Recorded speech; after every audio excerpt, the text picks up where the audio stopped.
everyone. We had a big storm recently, overnight, and it was so wonderful to wake up and have the world be refreshed, and I've needed it. Maybe you've needed that kind of refreshing experience. I had sort of a anxious week this week, not really caused by anything, or maybe it was caused by everything, but I sort of had to let it move through me like a storm. And I'm really working these days to let it be okay that I can't control everything, that I'm collaborating with life. I'm not the only one doing the work, and that sort of helps me. I don't know how you deal with these things, but let me know. But it's just been helpful to remember that things don't get done necessarily overnight like that storm, or in a movie montage or a YouTube montage. I don't always know what I'm doing, but I do know that I like practicing the belief that life can be easy, that things can be a little bit more straightforward than I'm used to allowing them to be, and that small things add up. It's really helpful to me to remember and to tell myself the recipe works. If you show up, if you gently re-engage with whatever you want. For me, it's my novel, but it's also healing. I'm healing my hands with tendinitis. I'm changing my life slowly over time. The more I re-engage with everything that I'm doing, a gentle momentum happens. And it's not through it being hard or painful. It's just re-engaging over and over again. And it's just so helpful to remind myself that there are parts of life that can be easy, and it's really up to me to lean back and let them. As hard as that is sometimes.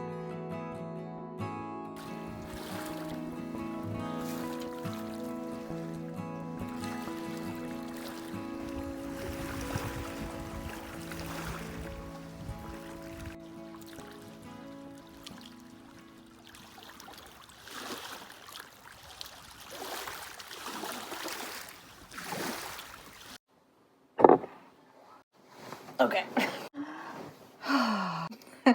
Hello, everyone.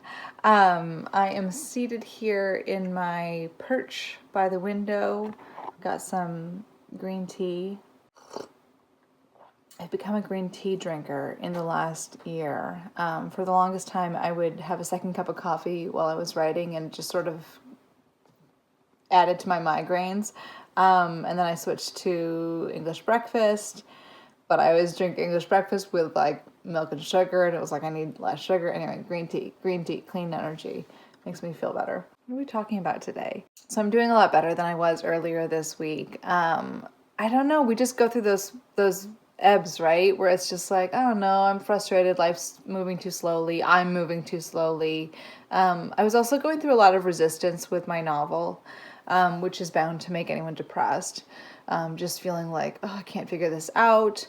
I don't feel good about this. And it actually really helped me to just sit down and reread like everything I've written and rewritten so far. I am like 20% solid into this book right now, feeling really good about it. It was so wonderful to reread those chapters and, of course, make little tweaks along the way and say, actually, I really like this novel. I would totally love this novel if I picked it up myself. So that was deeply reassuring, because all the stories I was telling myself in my head while I was going for walks was like, you're not original enough, you're not creative enough, this isn't edgy enough, or it's not sweet enough, all those stories we tell ourselves. And I actually had a piece of paper, like a note card somewhere, and I could not find it. And I need to find it because it was helpful, but I wrote on it, this was probably a couple months ago, I wrote something to myself that was like, this novel is definitely going to be, unoriginal, dull, too sentimental, too mean, too, like every single bad thing that I could imagine this novel being, like bad things that I would imagine people saying, bad things I would imagine myself saying when it's done. It's like, yeah, it's going to be all those things. And that's fine. All it has to do is exist. Right? Like I always have to like coach myself through this stuff because it's like you start judging it, you start thinking, oh, this isn't literary enough, or like, I'm also writing sort of a romance, so it's like, oh, this isn't romance enough, where does this belong? It's going to be wrong for all these people, blah, blah, blah, and it's like, yeah, but it's right for me. It feels like me. If you've seen my movie June Falling Down, this feels like that. It feels just like me. It feels sweet and sometimes smart, but often sort of like straightforward, dramedy, lots of longing and sadness and sweetness and all that stuff. It's gonna be great. It's gonna be great. I need to chill. I wrote this for myself. Write poorly. My reminder to myself. A reminder to all writers. You cannot write if you don't write poorly.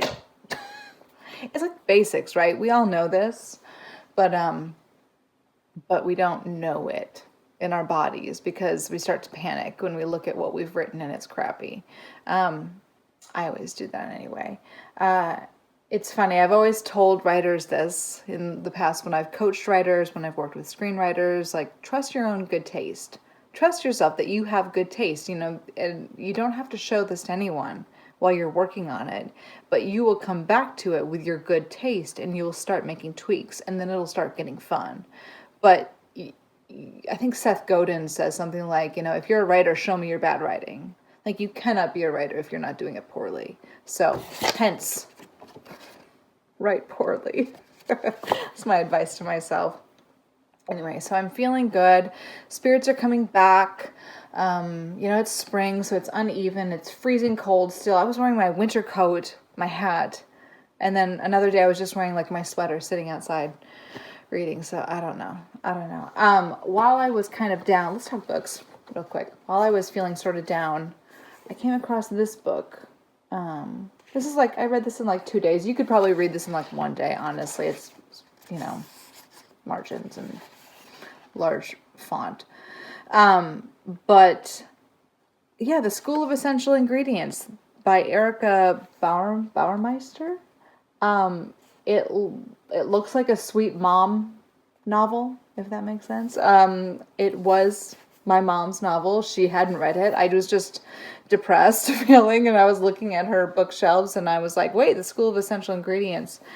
It's about a cooking school, which of course fits with my novel being about a chef, and a small group of people who are changed by it.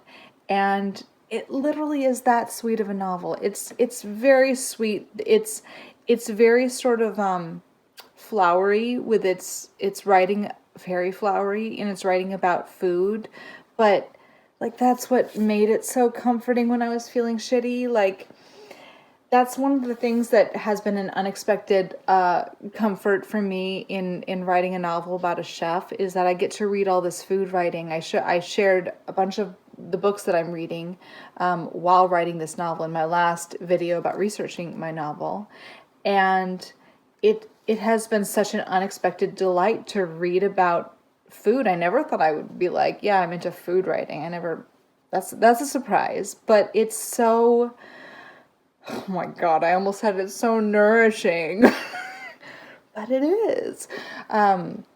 It's just sweet, and it brings you into, I think the thing with food writing and with writing about sensuality in general, but like food is so sensual, is that it brings you into your own body. It brings you into the present. It brings you into life itself. And it's sexy, right? It's sexy. It's engagement. It's, like putting your feet into the earth, and you engage with the seasons. And it's just, I just really needed this book. I needed a group of really sweet people hanging out, cooking together. They all have their little stories. It's so sweet. Each chapter is about one of the characters, and it's like Carl, and there's like eggs. I don't know if you can see that, eggs. I'm just like, that's just lovely. And you know, Chloe has a tomato. But it's just, it was the kind of book I needed, and it reminded me of part of what I want to infuse into my novel, which is this feeling of, I guess the word really might be coziness. Coziness, feeling like you're being taken care of when you step into this novel. I mean, that's important in really all writing, in screenwriting, in filmmaking, in anything, is this feeling that the reader is being taken care of, that the writer knows what they're doing, knows where they're taking you, that you're in good hands. But then there's this added feeling of like, of I'm going to say nourishment again, of warmth. And that's a good reminder to me of what is so wonderful about writing a love story, and what is so wonderful about, I guess I'll also tell you right now, why not? A big theme in my novel is loneliness, and it's around the holidays and people coming together. And so you can see that I want to infuse a lot of warmth into it, and a feeling of groundedness for the reader. So that was a really lovely book to come across just randomly. If you're ever in a used bookstore, or I don't know if this is available anymore. This is an older book from 2009. Long time ago now. But yeah, sweet book. The School of Essential Ingredients. It's time. It's time for Pride and Prejudice. Is this not a beautiful little copy? You must allow me to tell you how ardently I admire and love you. I mean, you must. You must allow me to tell you. So, I'm having a Jane Austen May. I'm having a Jane Austen spring. It's time. I've never read this novel before. Yes, it's time to fall in love with Mr. Darcy. That mysterious man. Yeah, I feel like it's time to sink into the classics. I've gotten lazy with the classics. There are many classics I have not read, and I started thinking this last week. You know, I started compiling a list. I want to read the classics. I want to share about it on here. I want to catch up on the parts of my education that I missed out on, that I didn't get to, there are many books where it's like, you guys, I read like almost half of Anna Karenina and then I stopped like 15 years ago. Why? Anyway, that's on the list. So I'm starting with Pride and Prejudice because it feels right for spring. It feels refreshing. It feels like Elizabeth Bennet walking around in the morning with her book. That's where we're at right now. Yes. Bring back the romance, baby. And then next, I think I might read Anne of Green Gables next. Yeah, right? Feels good for summer. And I think after that, East of Eden. Yes. I think that sounds good. If anything changes, I will let you know. But stay tuned. We're going to be reading the classics. I'm going to be talking about that. And I'll tell you more about writing the book and about life and about spring. And there are so many good things happening. Yeah. Ugh. You know, you can start out the week feeling like garbage, crying, anxious, nothing's working out. And then you just like let time pass, fall into a book, and things slowly come back. So thank you for being here. That's all I got right now. I'm trying to do YouTube once a week. Maybe I will actually keep it up this time. I'm actually having a great time. So thank you for being here. Have a wonderful, wonderful weekend, and I'll see you next time. Okay, bye.